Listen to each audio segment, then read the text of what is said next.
他说你没有跟女生发生过关系，你怎么知道你不喜欢女的？因为他还要带我去，还要带你去找性工作。他说你尝试了这种跟女人发生性关系的这种美好之后，你就不会再去想跟男人了。大家好，我是阿强。大家好，我是 Luke。Luke，我们俩今天想聊一聊这个第一次出柜的时候，是什么样的一种感受？你还记得你第一次出柜什么时候吗？我第一次出柜应该是比较被动，在电话里面跟我姐出柜的。但是呢，其实这个话题是她挑起的，不是我主动讲的。对，因为她问我你是不是不喜欢女生啊？那我就顺势而为，就直接回答是，就这样子出柜了。所以当时你说完了以后，你的内心里面什么感受？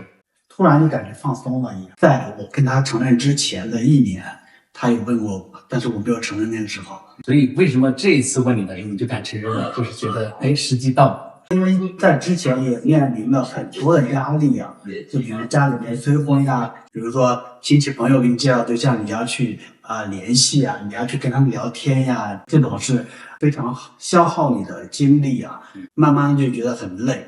出柜之后就觉得非常的轻松啊。那我想知道你当时很紧张，跟你姐姐说，说完了之后，你那天晚上是睡得更好了呢，还是睡得更不好？当晚肯定还是有很多的那个不安，因为我跟他讲完之后，他是很痛苦的。那几天他给我打了很多电话，他每次打电话都是哭的。然后呢，他就跟我哥也讲了，你哥的反应是？他就说你这样是不对的呀，你要改呀，你是不是没有跟女生尝试过呀？我高中时候跟女生谈过恋爱，那个时候我姐知道，她说，你以前不是跟女生谈过恋爱的吗？我说那就是一个自我发现的一个过程，跟那个女生的这个恋爱过程就证实了我确实不喜欢女的。那是探索的一个。对。然后我刚才讲过，他说你没有跟女生发生过关系，你怎么知道你不喜欢女的？因为他还要带我去，还要带你去找性工作。他说你尝试了这种跟女人发生性关系的这种美好之后，你就不会再去想跟男人了。直男的想法。对。好，那你第一次出柜的经历是什么样子的？我第一次出柜的时候应该是跟我同学，大概是2001年左右吧。我那个同学就问说，我在广州的时候，你跟你那个谁谁谁，你们俩的关系我看挺好啊。他其实有点暗示啊。对。然后我说对呀，我说我们俩是一对呀。出柜的时候我就感觉到我特别的紧张。我自己讲完了以后，至少10秒钟吧，我觉得空气是凝固的，因为他也不知道怎么回应我。我自己的脸是绝对是面红耳赤的，然后呢，耳朵都有点耳鸣了。关键是那天晚上我那个同学回去了以后的话呢，有半个月我们俩都没联系。尴尬，不知道怎么去开口讲这个事情。其实不是，他出差了，因为他没联系我的话，我就觉得有点紧张。我就说，我那个同学是不是因为我是同性恋跟他出柜了，他跟我的关系断掉了？后面我就鼓起勇气给他打一个电话，我说你最近怎么样啊？他说我出差了，等我回北京以后我们俩再联系。那时候我在北京。我觉得那个第一次出柜和被别人第一次出柜都是需要演练的。对我来讲是一个非常紧张，对他们可能也紧张，他不知道怎么该回应这个事。对，是的。所以那后面我再出柜的时候，我就变得越来越简单。经历的多了之后，就是对没有那么紧张。是。我还采访了另外几位朋友，讲一讲他们的这个第一次出柜的故事，我们也来听一下，好不好？好的。对，第一次就是刚知道自己是同性恋当天晚上，然后跟一个好同学讲。我第一次出柜，在我高考前1周。我一次都没有讲我是同性恋过。你跟你妈也没说吗？没有，我说同性恋亲友会来无锡了，然后我说我找到组织了。是在2005年就跟他讲，我说我是一个同性恋，我喜欢男性。对，这是我第一次。出柜是一个需要练习的过程嘛，就你先找你觉得容易的人，然后积累了经验之后再跟困难的。我当时没觉得有恐惧，就那个第一次是没觉得有恐惧的，反而跟他说完了之后，我还觉得这个事儿可能不太好跟别人讲，因为别人不接受。就是羞耻感到我根本不可能就把这个词跟我挂上关系，我都是间接的。然后我以前上大学的时候，人家都知道我是同性恋呀，就我今天跟这个女的好，跟那个女的好，然后他们也会给我介绍女朋友，就是过得很嚣张。就可能因为学习好吧，然后别人都要抄你的作业，人家也不会因为这个来歧视我。然后这个就一直到了上班的时候，然后我就开始自我恐同。第一次就是刚知道自己是同性恋当天晚上，然后跟一个好同学讲，我要给他写个字条，我说我是个 gay，他不知道 gay 什么意思，他就查字典，查完字典他很惊讶，然后我就把那个惊讶理解成了一种偏见吧，或者一种恐惧。现在回头来想，可能只是一种惊讶而已。那还有一个就是你为什么要跟他讲呢？是因为你觉得他是你喜欢的类型吗？对象吗？不是，他是我就是关系特别好的朋友，就是他脾气好，就信任嘛。就是我那个时候属于天真无邪，刚知道了这个事儿，就也没觉得会受歧视或者什么的。但反而跟他讲完了之后，我才发现原来这个同性恋这个事儿还是挺多人不理解的，然后我就这个受挫了吧。然后后面在第2次、第3次跟别人讲的时候，反而有些忐忑，但那个收获的就结果要好很多。我其实第1次说我是同性恋，还是阿强让我去参加培训的时候跟我说，你去学什么不重要，重要的是你要在你的自我介绍里说你是同性恋，我当时都吓死了。站上去之前，我就在心里打鼓，千万不要叫到我，不要叫到我。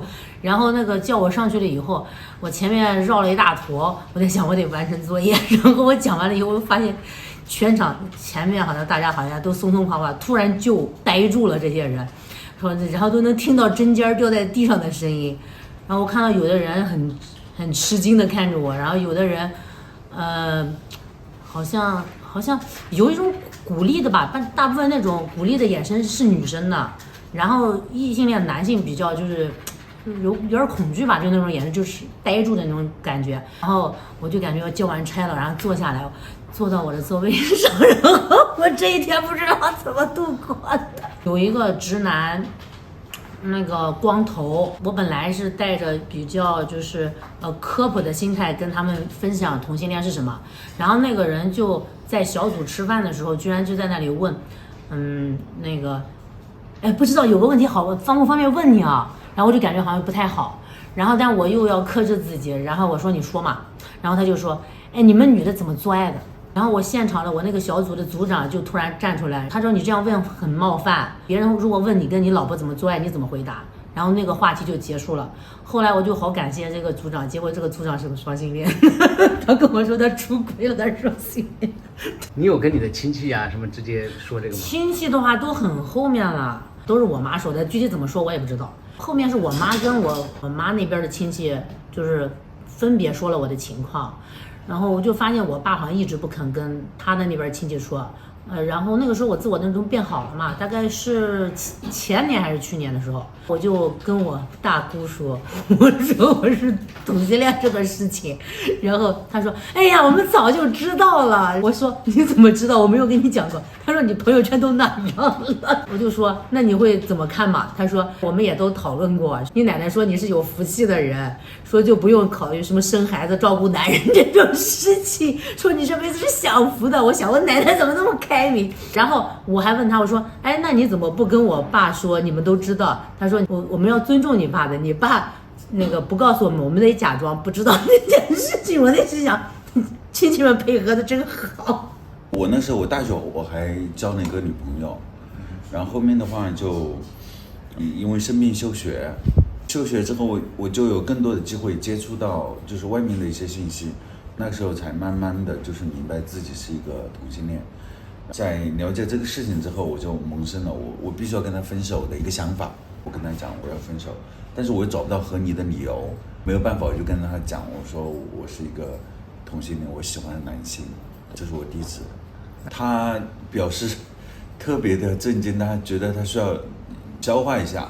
第2天他就跟我讲了2个事情一个是他从之前就有过这样的想法，因为跟他睡一张床上的时候，我基本上就是不会触碰他身体。第2个想法，他觉得我应该去找一下学校的心理老师，就是有可能这个事情是可以转变的。你跟他谈恋爱谈了多长时间？我跟他谈了2年多一点。最实质的亲密有吗？接吻吧。当你告诉他说我是同性恋的时候，你当时那个状态你还能想得出来吗？我是不敢看他的眼睛，然后声音比较低的，其他的倒还好，因为非常消耗。就打比方讲到接吻，别人的接吻可能是男生主动对女生的，我是被他壁咚的。你跟男生也接过吻，跟女生也接过吻，那你跟女生接吻是啥感觉？我根本没有办法想要回忆起来这个事情。这是我人生这么多年，她是唯一一个女性，我有跟她有过接吻的。当时就是在学校里面的一堵墙上，我被她给按在墙上，就接吻了。说实话，我真的没有什么愉悦的一些感受。女生的舌头会比男生的舌头滑一点吗？我在那时候我根本不是去消化这个感受的一个时候，是让我如何去接受这样的一个行为。你要去感受它的滑这个东西，它已经到一个享受的，或者说你能够感受那个器官的一个环节呢。我那时候我就已经处在半抗拒，然后又不得不被他去接吻的一个状态。对，整个身体都僵硬的，也不知道干嘛。所以你跟他2年的交往里面，从来没有过欲望那种生理反应？从来没有。2年多从来没有？没有，一次都没有过。一次都没有。